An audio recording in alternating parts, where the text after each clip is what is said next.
parle. Chaque jour, Charles et Carole vous présentent la leçon de l'école du sabbat.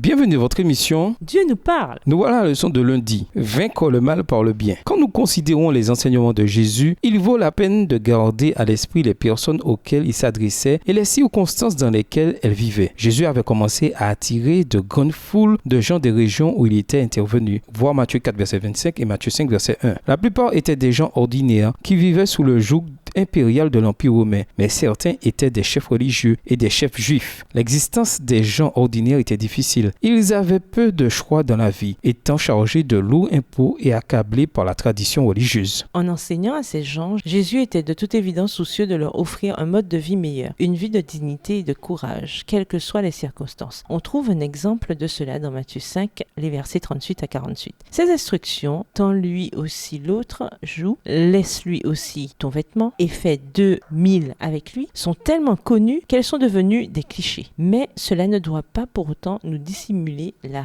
radicalité des actions et des attitudes que Jésus enseigne ici. Les scénarios décrits par Jésus étaient des expériences quotidiennes pour beaucoup de ses auditeurs. Ils étaient souvent violemment agressés par leurs supérieurs ou maîtres. Ils étaient souvent endettés et perdaient leurs biens au profit des propriétaires et des prêteurs. Les soldats d'occupation romaine les obligeaient souvent à travailler. Jésus enseigna aux gens à réagir avec intégrité, à traiter leurs oppresseurs mieux qu'ils ne le méritaient et, ce faisant, à résister à la disparition de leur humanité. Tandis que ces oppresseurs essayaient d'exercer leur pouvoir, les gens avaient néanmoins toujours la liberté de choisir comment ils allaient réagir et, en résistant de manière non violente et avec générosité, ils exposaient l'infamie de l'oppression et l'injustice commise. Comparons Matthieu 5, les versets 38 à 48 et Romains 12, les versets 20 et 21. Comment vivre ces principes radicaux dans nos vies? Matthieu 5, versets 38 à 48. Vous avez appris qu'il a été dit œil pour œil et dent pour dent. Mais moi, je vous dis de ne pas résister aux méchants. Si quelqu'un te frappe sur la joue, présente-lui aussi l'autre. Si quelqu'un veut plaider contre toi et prendre ta tunique, laisse-lui encore ton manteau. Si quelqu'un te force à faire 1 000, fais-en 2 avec lui. Donne à celui qui te demande et ne te détourne pas de celui qui veut emprunter de toi. Vous avez appris de lui qu'il a été dit tu aimeras ton prochain et tu haïras ton ennemi. Verset 44. Mais moi je vous dis, aimez vos ennemis, bénissez ceux qui vous maudissent, faites du bien à ceux qui vous haïssent et priez pour ceux qui vous maltraitent et qui vous persécutent, afin que vous soyez fils de votre Père qui est dans les cieux, car il fait lever son soleil sur les méchants et sur les bons, et il fait pleuvoir sur les justes et sur les injustes. Si vous aimez ceux qui vous aiment, quelle récompense méritez-vous? Les publicains aussi n'agissent-ils pas de même? Et si vous saluez seulement vos frères, que faites-vous d'extraordinaire? Les païens aussi n'agissent-ils pas de même? Soyez donc parfaits comme votre Père céleste est parfait. Romains 12, versets 20 et 21. Mais si ton ennemi a faim,